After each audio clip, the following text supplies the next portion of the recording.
በዓይነ ህሊናችሁ ይህንን አስቡት። በአንድ እጅግ ዘመናዊ ከተማ ውስጥ እየተራመዳችሁ ነው። በዙሪያችሁ ያሉ ህንፃዎች ወደ ሰማይ የተሰቀሉ የመስታወት ማማዎች ሳይሆኑ በሺዎች የሚቆጠሩ አረንጓዴ እጽዋትና አበቦች የተሸፈኑ የሥነ ህንፃ ድንቆች ናቸው። መንገዶች ልክ እንደ መስታወት የሚያበሩና ቅንጣት ያህል ቆሻሻ የሌለባቸው ንጹህ ናቸው። ነገር ግን በዚህች ውብ ገነት ውስጥ ሳታስቡት ኪሳችሁ ውስጥ የነበረውን አንድ ማስቲካ አውጥታችሁ ማኘክ ብትጀምሩ ወይም በድንገት መንገድ ላይ ብትተፉ ከስር በስውር የተገጠሙ ካሜራዎችና ሲቪል የለበሱ ፖሊሶች በቅጽበት በቁጥጥር ስር ያውሏችኋል። በሚሊዮን የሚቆጠሩ ብሮችንም ይቀጧችኋል። አልፎ ተርፎም ለወራት እስር ቤት ውስጥ ትወረወራላችሁ። ይህች ከተማ የህዝብን ስነ ምግባር ለመጠበቅ የሚል ማስቲካን ሙሉ በሙሉ ያገደች በዓለም ላይ እጅግ ጥብቅ ህግጋት ያሏት አስደናቂ ምድር ናት። ሲንጋፖር። ወደ ሲንጋፖር ባህልና አኗኗር ስንዘልቅ መላው የህዝብ የዕለት ተዕለት ኑሮ በህግና በፍጹም ስነ ስርዓት የተዋቀረ መሆኑን እንረዳለን። ሲንጋፖር ዘ ፋይን ሲቲ ወይም የቅጣት ከተማ የሚል የቁም ነገር ቅጽል ስም ተሰጥቷታል። ይህ ስም የተሰጣት በውበቷ ብቻ አይደለም። በከተማ ውስጥ ለሚሰሩ ጥቃቅን ስህተቶች ሁሉ ከፍተኛ የገንዘብ ቅጣት ስለሚጣልባት ጭምር ነው።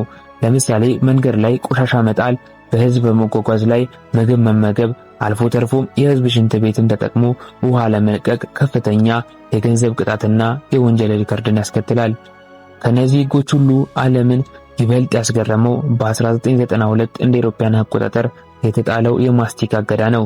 ማስቲካ መከልከል ምክንያት ተራ ነገር ይመስላል፣ ነገር ግን ከጀርባው ትልቅ ምክንያት ነበረው። በወቅቱ ሲንጋፖር አዲስና እጅግ ዘመናዊ የመሬት ስር ባቡር መስመር ገንብታ ነበር። ታዲያ አንዳንድ ስነ ምግባር የሌላቸው ሰዎች ያኘኩትን ማስቲካ ባቡር መዝጊያ ሴንተሮች ላይና በደረጃዎች ላይ ይለጥፉት ነበር። ይህ ደግሞ የባቡርን ስራ በከፍተኛ ደረጃ ያስተጓጉልና መንግስትን ለትልቅ ወጪ ይዳርግ ነበር። መሪው ሊክ ዩን ይህንን ሲመለከት ምንም አላማረረም። ማስቲካን ወደ ሀገር ውስጥ እንዳይገባ፣ እንዳይሸጥና እንዳይታኘክ ሙሉ ለሙሉ አገደ። ዛሬ በሲንጋፖር ማስቲካን ማኘክ የሚፈቀደው በሕክምና ማዘዣ፣ ለጥርስና ወይም ለሲጋራ ማቆሚያ ብቻ ነው። እሱም በፋርማሲ ውስጥ ስምና መታወቂያ ተመዝግቦ ነው የሚገዛው። የሲንጋፖር አኗኗር ሌላኛው ልዩ ባህሪ የሰዎች ኪያስቱ ፍልስፍና ነው። የሆኪያን ቃል ሲሆን ትርጉሙም ለመሸነፍ ወይም ለመቀደም መፍራት፣ ፊር ኦፍ ሉዚንግ አውት ማለት ነው። ይህ ፍልስፍና በሰዎች ህይወት ውስጥ ከፍተኛ የፉክክር መንፈስን ፈጥሯል። ሰዎች በማንኛውም ነገር አንደኛ ለመሆን፣ ምርጡን ትምህርት ለማግኘት፣ በስራ ቦታቸው ስኬታማ ለመሆን ሌት ተቀን እንዲተጉ ያደርጋል።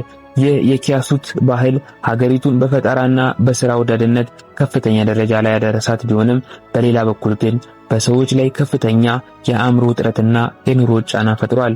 ሆኖም ግን ይህ ፍጹም ስነ ስርዓትና ስራ ወዳድነት ሲንጋፖርን በዓለም ላይ ወንጀል የሌለባት፣ ሴቶችና ህፃናት በሌሊት ያለምንም ፍርሃት የሚራመዱባት እጅግ ሰላማዊ ምድር አድርጓታል። አሁን ደግሞ ሲንጋፖር ድሆች እንዴት አጠፋች ወደሚለው ታላቅ ኢኮኖሚ ምስጢር እንምጣ።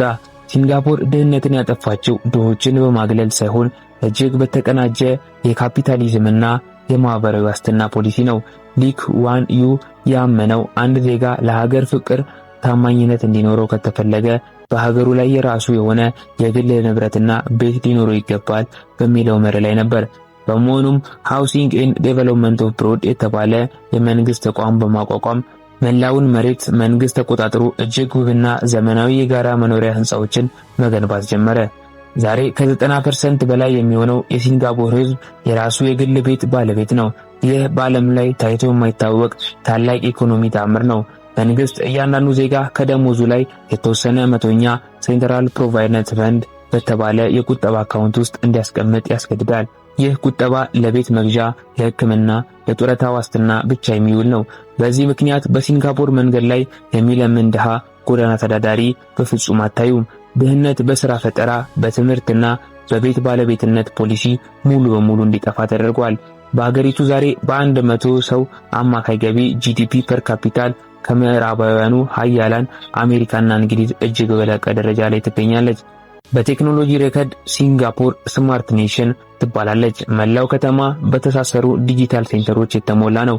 ትራፊክ ለመቀነስ መንግስት ኤሌክትሮኒክ ሮድ ፕራይሲንግ የተባለ ቴክኖሎጂን ይጠቀማል። መኪናዎች በተጨናነቁ መንገዶች ላይ ሲያልፉ በካሜራው በራስ ስር ዲጂታል ክፍያ ያስከፍላቸዋል። በሲንጋፖር መኪና መግዛት በዓለም ላይ እጅግ ውድ ነገር ነው። ምክንያቱም መንግስት የመኪናዎችን ብዛት ለመቆጣጠር ሰርቲፊኬት ኦፍ ኢንታይትልመንት የተባለ የፈቃድን ወረቀት በከፍተኛ ዋጋ በጨረታ ስለሚሸጥ ነው። ይህ ቴክኖሎጂ ከተማዋ ያለምንም ትራፊክ መጨናነቅና የአየር ብክለት ፍጹም ቀልጣፋ እንድትሆን አድርጓታል። ወደ ሲንጋፖር ውበት ስንመጣ አይናችን መጀመሪያ የሚያርፈው ቺንሊንግ ኤርፖርት ወይም ቻንጊ አውሮፕላን ማረፊያ ላይ ነው። ይህ አውሮፕላን ማረፊያ ተራ የጉዞ ጣቢያ አይደለም። በውስጡ ዘጃውል የተባለ 40 ሜትር ከፍታ ላይ ያለው የዓለማችን ትልቁ የመስታወት ሰው ሰራሽ ፏፏቴ፣ ጥቅጥቅ ያለ የቤት ውስጥ ጫካ የያዘ አስደናቂ የሥነ ህንጻ ታምር ነው። በተጨማሪም ጋርደን ባይ ዘ ባይ በተባለ ስፍራ የሚገኘው ወይም ግዙፍ የብረት ዛፎች በውስጣቸው ፀሐይ ብርሃን ኃይልን ያከማቻሉ፣ የዝናብ ውሃንም ይሰበስባሉ። በሌሊት ደግሞ ከተማዋን በደማቅ ብርሃን ትዕይንት ያስውባሉ። ይህ ሁሉ ውበት ግን የተፈጥሮ ስጦታ አይደለም። የሰው ልጅ በእቅድና በጥበብ የፈጠረው ሰው ሰራሽ ገነት ነው። ሌላኛው ትልቅና ድብቅ ሚስጥር ሲንጋፖር የውሃ ነፃነቷ እንዴት እንዳረጋገጠች የሚያሳይ ታሪክ ነው። ቀደም ሲል እንዳልነው ሲንጋፖር የመጠጥ ውሃ የምታገኘው ከማሌዥያ ነበር። ማሌዥያ ደግሞ በፖለቲካ አለመግባባቶች ወቅት ውሃውን እንዘጋባቸዋለን እያለች ታስፈራራ ነበር። የሲንጋፖር መሐንዲሶች ግን አስደናቂን መፍትሄ ፈጠሩ። ኒው ዋተር የተባለ እጅግ የላቀ የውሃ ማጣሪያ ቴክኖሎጂ በመገንባት የፍሳሽ ቆሻሻ ውሃን፣ የሽንት ቤት ውሃን ጭምር በከፍተኛ አልትራቫዮሌቲን ናኖ ቴክኖሎጂ በማጣራት ከተራ ውሃ ይልቅ እጅግ ንጹህና ለጤና ተስማሚ የሆነ የመጠጥ ውሃን ማምረት ጀመሩ። ዛሬ ሲንጋፖር የዝናብ ውሃን በመሰብሰብና የባህር ውሃን ወደ ንጹህ ውሃ በመቀየር ራሷን ሙሉ በሙሉ በውሃ የቻለች ሀያል ሀገር ለመሆን በቅታለች። ነገር ግን ከዚህ ሁሉ ስኬትና ውበት በስተጀርባ ማንም ሊያየው የማይፈልገው የካፒታሊዝም ጥቁር ነጠብጣብ አለ። የሲንጋፖር ውብ ህንጻዎች፣ የመስታወት ማማዎች የተገነቡት ከጎረቤት ሀገራት ከባንግላዴሽና ከህንድ ከማይናማር በመጡ በመቶ ሺዎች የሚቆጠሩ ስደተኞች ላባደሮች ጉልበት ነው።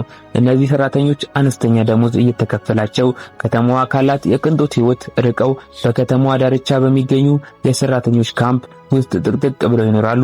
በተጨማሪም በአገሪቱ የመናገር ነጻነት፣ የፖለቲካ ተቃውሞ በከፍተኛ ደረጃ የተገደበ ነው። መንግስትን በጽኑ መተቸት ለከፍተኛ ክስና ኪሳራ ይደረጋል። ይህ የሚያሳየው የሲንጋፖር ፍጹም ውበትና ሀብት የመጣው በከፍተኛ መስዋዕትነትና ጥብቅ የቁጥጥር ዋጋ ላይ መሆኑን ነው። ሲንጋፖር አስደናቂ የስኬት ታሪክ ለዓለማችን ትልቅ ትምህርት የሚሰጥ ነው።